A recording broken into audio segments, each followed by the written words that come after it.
Hello my friends, on your screens you may see the definition of insanity, where Russian army continued to perform midwave attacks in Pokrovsk direction in attempt to get the new result, but for the third day in consecutive they have just losses. Yes, they stormed the Ukrainian positions with motorcycle attacks, but the problem here that they haven't reached the Ukrainian positions, they were all kaputted on the way. Most of the Russian advancements are happening in the southern area. They try to cross the railroad to go forward to the north. But so far Ukraine keeps this area in a gray zone, and you can see how Ukrainian controlled territory in Mirnograd itself shrinks a little. It means that probably, I cannot state it by 100%, but Ukraine withdraws the forces from Mirnograd. I do not see another variant, and Russians cannot firmly close this gap, this bottleneck for Ukrainian army. Still, yes, there is the presence of them not far away from Rivne, and they put their flag here before, but Rivne is still in a gray zone, so there could be the presence of the Russian forces as well as somewhere in this place, but Ukraine still has the variant to withdraw most of the forces from Mirnograd, even though with losses. In this video we're going to discuss with you situation on the front lines, kabooms happening in Russia and on occupied territory, especially Crimea, plus different political stuff and other news around Ukraine, because they are also important. Let's go. And let's continue with the situation in Pokrovsk. I have the new video information coming about the presence of the Ukrainian armed forces not far away from Rivne. Well, not just the Ukrainian regular army troops were spotted there, but also GUR special forces. They're very capable. They're the part of the military intelligence of Ukraine. Budanov is the chief of that one. As you might remember, before they landed somewhere over here on Black Hawk helicopters, and since that time Ukraine expanded its territorial control over this bottleneck, and now there is one more operation to expand it more, to let Ukrainian forces out from almost fully occupied Mirnograd, so the presence here is being confirmed. By the way, the fun is just beginning. The comment of Ukrainian service member of the military intelligence of Ukraine. We have even the GoPro image. Yeah, our guys went there by feet through the forest line. They stormed some of the local buildings, houses. But Ukrainian military intelligence also uses its own drones to search for Russians even inside the buildings. And the update from the deep state military map shows that the controlled territory of Ukraine in Mirnograd is shrinking. Again, it could be because Ukraine withdraws the forces. Alright, now let's go to Kupiansk. We have the confirmation of the Ukrainian army presence not far away from Hulaypole. The supply lines completely cut for Russians. They are now jammed between Oskil River and Ukrainian positions, with few hundred of the Russian forces encircled in Kupiansk. This is a big deal. Even though Russia loses hundreds of the troops per day in Ukrainian front lines, but still hundreds of them being encircled, it is important for multiple of the reasons, because it might create, first of all, the picture. Yes, if they all surrender to Ukrainian army, imagine just hundreds of Russians imprisoned by Ukraine, and they, by the way, started to surrender. Later on, I'm going to show you some of the images. So it will destroy the Russian propaganda about occupation of Kupiansk. Just, well, now it's been already destroyed with Zelensky's visit not far away from Kupiansk. Actually, he was on territory of the settlement, geographically. But some of the pro-Russian speakers still deny the full encirclement and cut of those supplies, saying that deep state military map is not correct. But let me show you some of the images. As it has been reported, the main supply line for Russians, which was this tube, was cut completely. Russians were actually capable to send a significant amount of the forces there using the tube, but Ukraine mounted some of the TNT there, around 3 tons, putting the tube in multiple of the places, so it's no-go any longer, so Russia cannot send any more supplies. It was the only reliable line for them to go underneath the ground, not being hit by Ukrainian drones, but now it's not working. Geolocated confirmed this is the place not far away from Hulaypole, and the presence of the Ukrainian army is everywhere, also in the northern outskirts. So Russians completely encircled, trapped. You may call it different name. They have a couple of the enclaves, one in the central part of the settlement and the other one in the northern part. Also, there could be some presence of the separate small groups of the Russian army, but Ukraine now clears the city. It might take some extensive period of time, even several months, because Russia has some of the spots to hide, buildings, basements. It's not an easy job, but Ukraine continued to do it. Yeah, sometimes Ukraine even has to cancel the entire buildings with aviation gliding bombs to demolish Russian positions. Sadly, but yeah, this city is no go any longer. It's ruined almost fully. Also, every basement is being targeted by Ukrainian drones if Russians are spotted. And our guys from 475th Separate Assault Regiment already confirmed the full encirclement. We have some action camera videos from our guys operating in Kupiansk. And Russians surrender. Some of them are very young. As you know, Russia is forcing them to sign contracts. I mean, there is the conscription service in Russia where they mobilize the guys who are even 18 years old. And after their compulsory service term is over, Russia pushes them to sign the contract with the Russian army. And that contract has no end date, and they're being sent to the front lines. Also, foreigners were imprisoned by Ukrainian army, so it's the mix of the forces.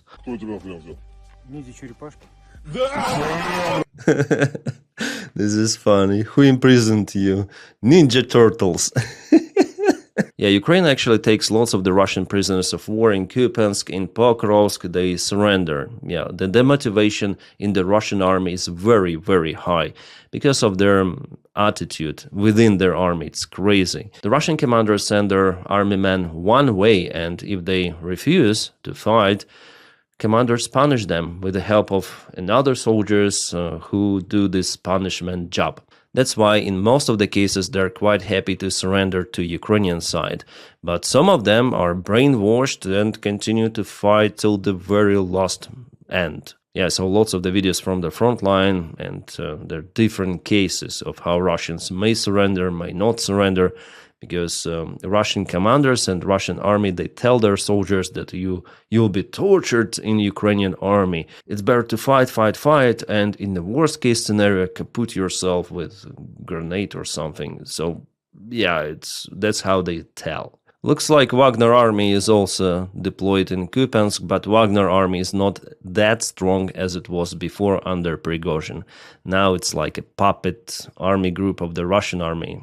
All of the heritage, so-called, of Wagner's evaporated. You know, guys, there is so much disinformation, it's kind of easy to believe to, but it's better to cross-check. Like, for example, people, some of the influencers or who else there, they start to say that Colonel General Sergei Kuzovlev, who was the commander of the Kupiansk front of the Russian army and recently received the Medal of Hero of Russia from Putin himself for taking Kupiansk, he was flatlined by Russia, has officially been declared dead. No, it's fake information, at least for now. It's logical, yes, for him to be to have those kind of the circumstances usual for Russians, yeah. But for now, it's not confirmed information. It hasn't happened, yeah. So it's fake. There is no evidence of it. Nothing, absolutely, just those images. But I'm sure that he will be punished, maybe even in this way, because it was pure humiliation of Putin. So Putin need to harm someone, yeah. But you know, it will not change the Russian system because it was built like that by Putin. It's built on lies, pure propaganda, misinformation, as I told you before, at every sort of the level. From the very low-rank commanders to the top generals, they all lie, over-exaggerating their advancements and territorial gains and successes until Putin gets the information that, oh, Russia is winning elsewhere. Then in fact it's not like that, and Russia just did the flag operation in Kupiansk with hundreds of the soldiers, but now they're trapped, and yeah, that's the reality. Zelensky showed the reality. But the main job is of course done by Ukrainian army, Ukrainian soldiers. They are the heroes, real, true heroes. Well, there are some of the points of the front line where Russia is successful. For example, in Siversk, they almost fully occupied the settlement. It is partially in a gray zone. Yeah, half of the city has been occupied, half in a gray, but the presence of the Russian army is elsewhere. They advanced already with the main forces. Ukraine tries to stop the Russian offensive, but here they propelled quite fast for the last week. Yeah, that's the new direction they attack. The idea of Russia is to go from Siversk to Slavyansk. I expect the fights for Slavian settlement to occur maybe even next year, because the defense lines here, they're not that robust. The next one is pretty much near the city, but the terrain here is kind of difficult, so it might take Russia a few months to get to Slavyansk itself. Well, it all depends how it might go. I expect that they will propel slowly. After all, after Siversk, as it was, for example, with tourist direction, Russia moves very, very slowly here. Reaching Konstantinivka, yes, but for them it's very, very hard here. In Zaporizhia, they're moving faster, but Donbass is more defended, way more than Zaporizhia Oblast. In Hulaypole, Russia is also successful. You may see they're taking more ground.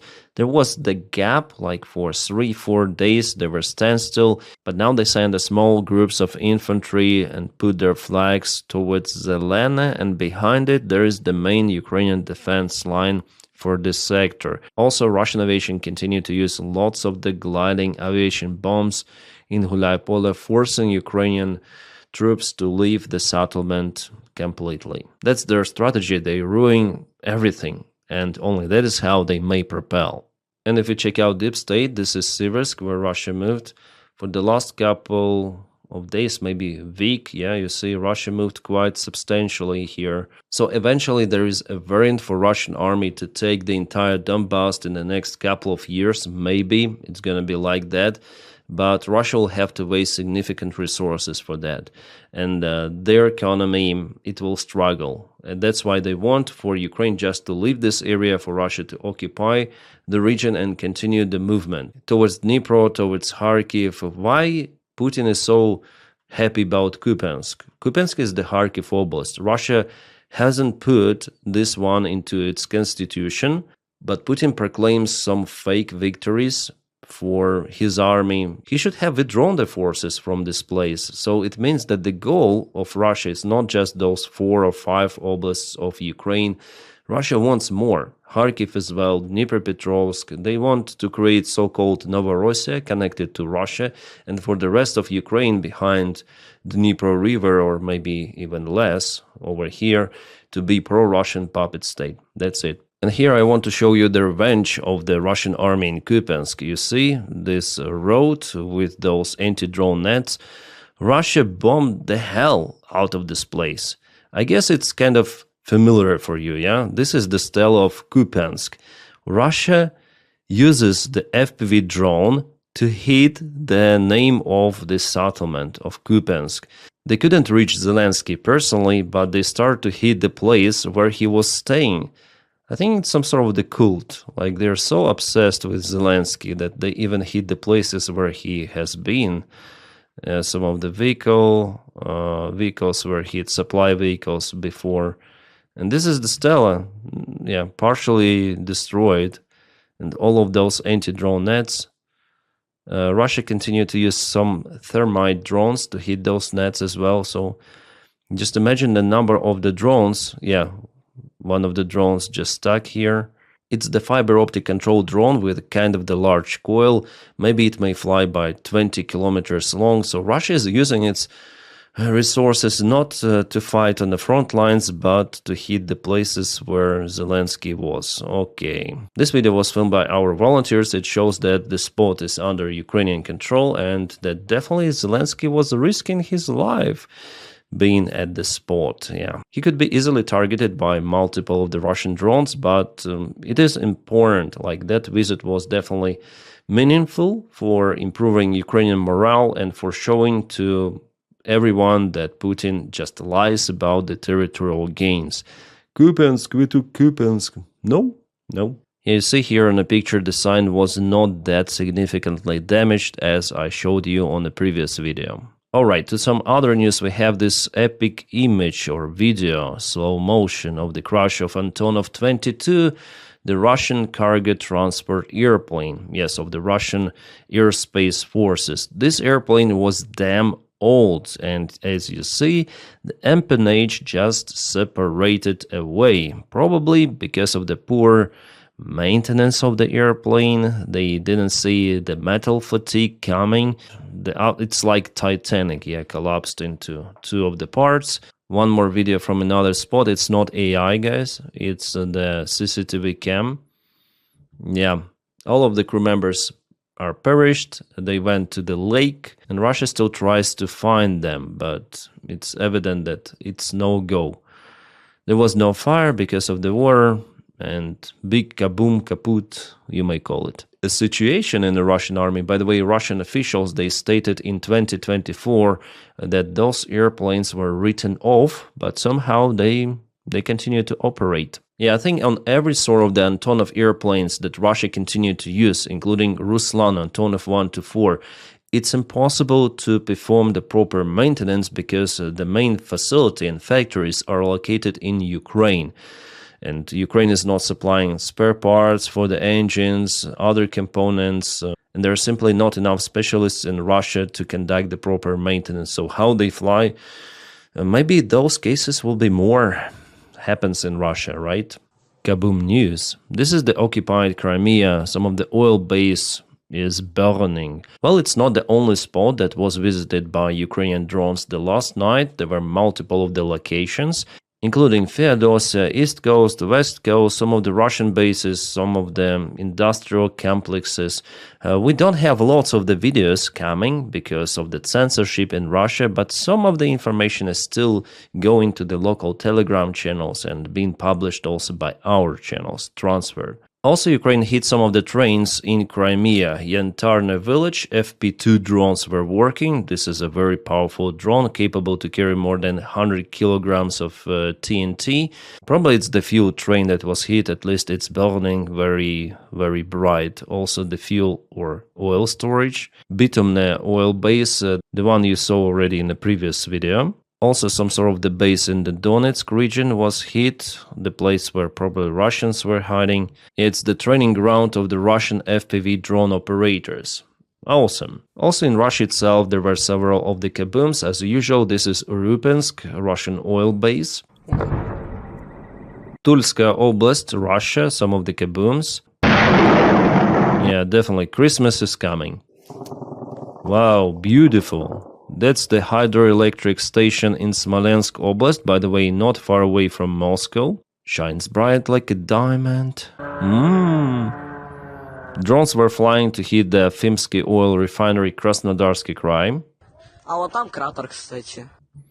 There is the crater, he says. Well, some of the drones were hit on the way and went to the local residential households.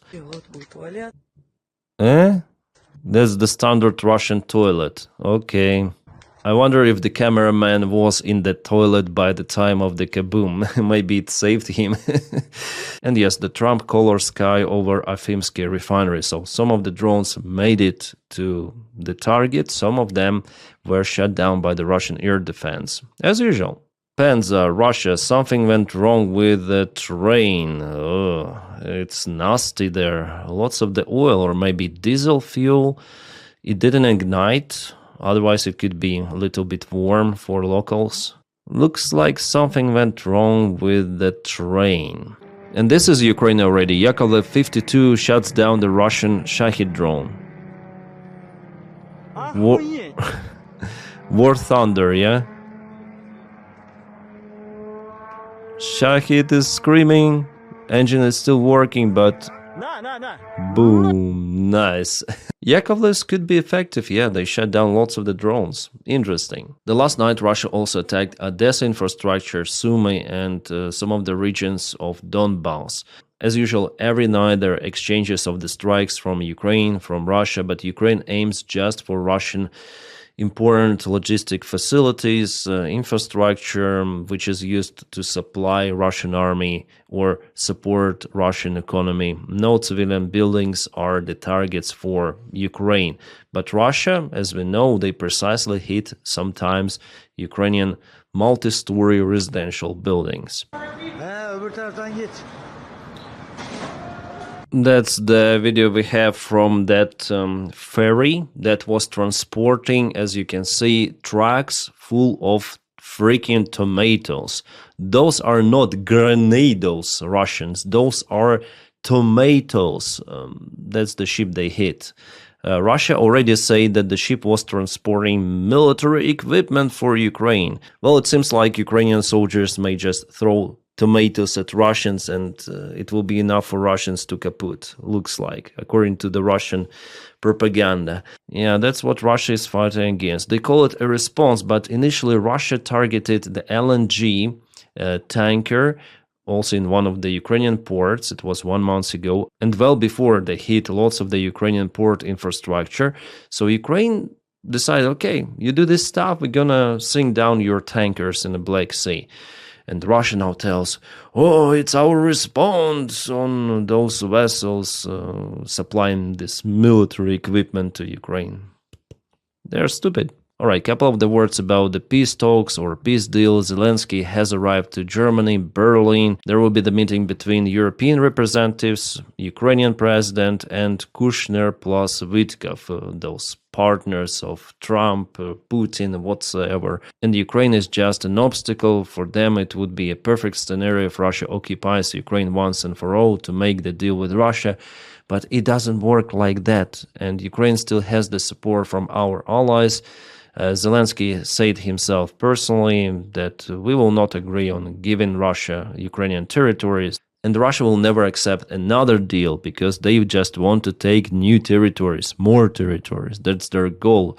If it is happening because of the peace deal, so-called, yeah, so let it be. We'll not use our mighty army resources and take Donbass as it is. For Putin, this variant is awesome because he might take Donbass without using military, but yeah, it's understandable that this deal will not go. And with the speech of Chancellor Merz yesterday, I'm sure that Europeans will support Ukraine, because here, in this particular topic, he says the things as they are. Dear friends, the decades of Pax America are largely over for us in Europe and for us in Germany as well.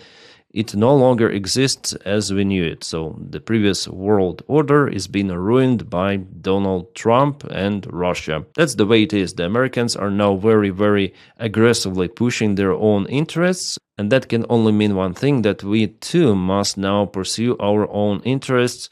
And dear friends, we are not so weak after all. We are not so small after all. Yes, European economy is still big, lots of the population, industry complexes, but Europe did some very stupid stuff, for example, with its nuclear power.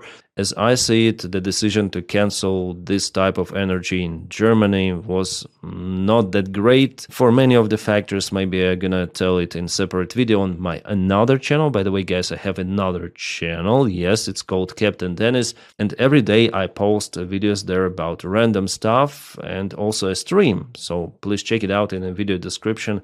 Follow me there for more communication, maybe. It's a YouTube channel, it's not a Telegram, where we may discuss even the topic about European energy, maybe. So this American interest, yeah, it's now also a Russian interest, because they want to make some sort of the deal.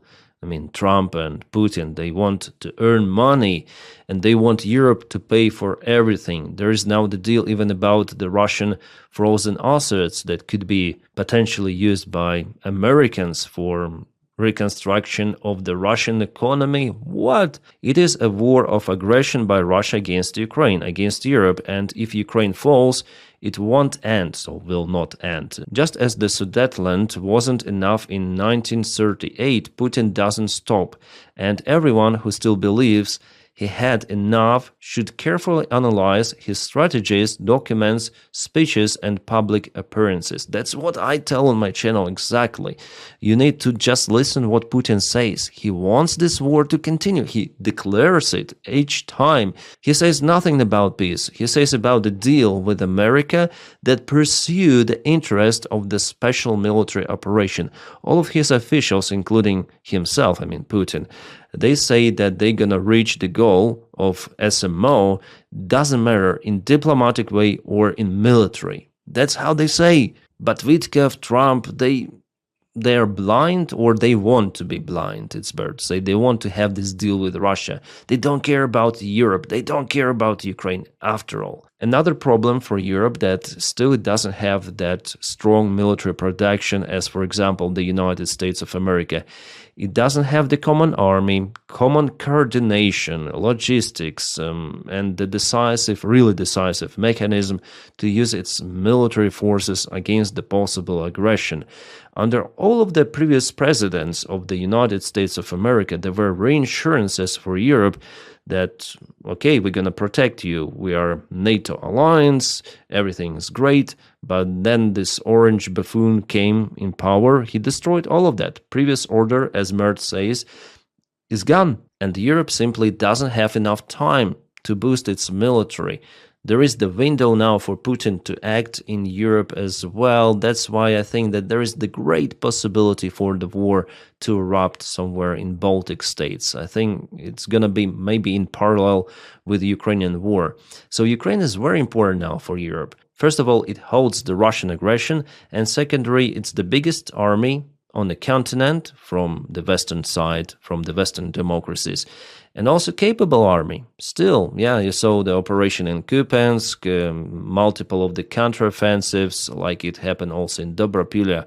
All of that with a limited military support. But the issue here that Ukrainian army cannot fight forever. There is a resource limit. Yeah, after all, it's the full-scale war. So Europe should finally wake up and invest a lot into its military production and also make reforms. So not just the Ukrainian army is struggling without reforms, but also Europe should come out with European analog of NATO or European part of NATO, something like that. Common army, common strategy. Otherwise, it's no go. But I'm not too much optimistic, because how can Europe be united with those stupid idiots in power? Also bureaucrats. It's not just about Orban, who says that confiscation of the Russian assets is the declaration of war against Russia. He's a Russian freaking puppet. But also the countries as Italy, Malta, Belgium, they're against the confiscation of those money which could be spent to boost European military. Partially send the weapons to Ukraine, partially improve your own army. No, they're still blind. They're just obsessed with those money. They do not understand the real threat coming. It's not about money after all. You'll have to confiscate Russian assets in the future in any case, but the problem here that you may support the Ukrainian army fighting already, or you will just confiscate those assets in the future to support your own armies of Europe to fight against Russia on European territory. NATO territory. Sometimes I get the comments that Ukraine is also part of Europe. Yes, of course, I know. We just call Europe and Ukraine like in separate terms here. European Union, And the idea of Putin is to conquer Ukraine and to use Ukrainians in further wars against Europeans. This scenario I continue to tell about on my channel. It's not that unrealistic, because after all, Russia has more resources than Ukraine, so Ukraine requires military support, and without confiscation of the Russian money, it's going to be very difficult for Europe to continue the support of Ukraine. So Ukraine, in the future perspective, may lose Kupiansk, after all, together with multiple of the settlements, and who knows what might happen next. It's unpredictable. Well, still, I think that Ukraine will be victorious, but we need more support for that. Without it, it's going to be very hard for Ukraine to repel Russian aggressive attacks. And the idea for Ukraine is just to resist until Russian regime collapses itself with its military use, with its failing economy. It will happen, but not very soon. One more problem in Europe, that there are the forces that destroy it from within, far right and far left. For example, this is far left force with Greta Thunberg in charge. L'alternativa che il capitale ci propone è la produzione di armi. So here they are against the production of the weapons in Europe. Europe should be peaceful like this rainbow unicorn or something like that. But, there are wolves around. Wolf across the ocean, the United States of America, that wants to kaput European Union and Europe itself, to disperse it to the different states, far right mostly, would be easy to control. Or let's say so-called far right, because in Hungary it's just kleptocrat dictatorship, for example.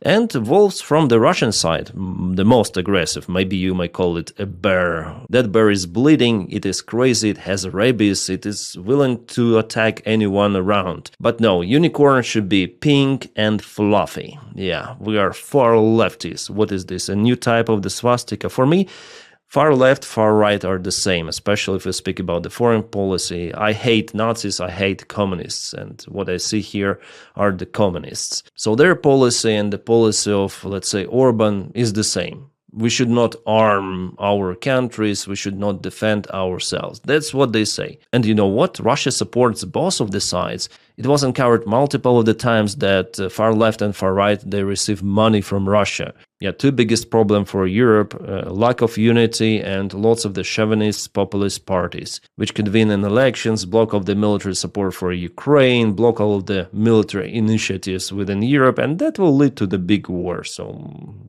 prepare for that. There are some of the tweet wars between Siarto and Radislav Sikorsky. Here's what Hungarian dictators saying. We understand you really want a Russia with Europe war. We will not let ourselves be dragged into your war.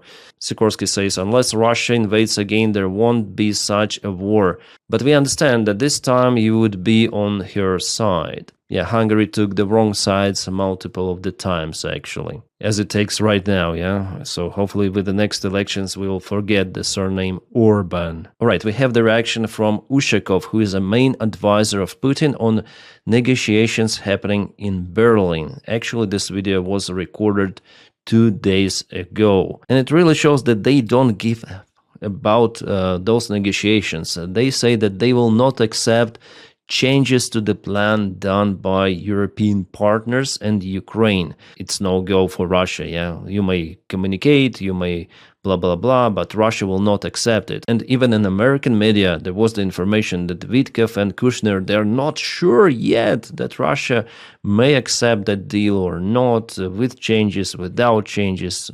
Oh, they're idiots, incompetent buffoons. Also, Ushakov mentioned the Korean scenario. No one speaks about Korean scenario, he said. Even though in media we got the information that Americans are looking for maybe even Korean scenario, but Korean scenario in Ukraine is not possible. In Korea it worked because there was the Great Army, the United States of America, and real guarantees for South Korea. Simply they signed the agreement, and it's actually the ceasefire. That's what Zelensky says. We need ceasefire. Stay on the current front line, not moving. But Russia, they want to occupy more territories. They want entire Donbass, create, as they call, the buffer area. But the buffer area will be taken by Russia pretty much easily. And also the physical factor of the ground. The front lines in Ukraine are way longer than in Korean Peninsula. So how can someone control what is happening? No, it's not possible, especially with the current Russian regime, no. So unfortunately, guys, this war will continue, may continue for years and years ahead. Sadly, yeah, based on what is happening, it is the most possible scenario. But nevertheless, Russia will not win it. Absolutely. And guys, thank you for your kind support on Patreon and membership. The link for my Patreon is in the video description right below. As for the membership, you may just press the join button somewhere over here. If not, if you don't have this opportunity or willing to support me in that way, just press like to this video and subscribe for the channel. That's how you propel this video in the YouTube algorithms. Thank you so much for that as well. My friends, I wish you all a peaceful sky wherever you are, and have a great time.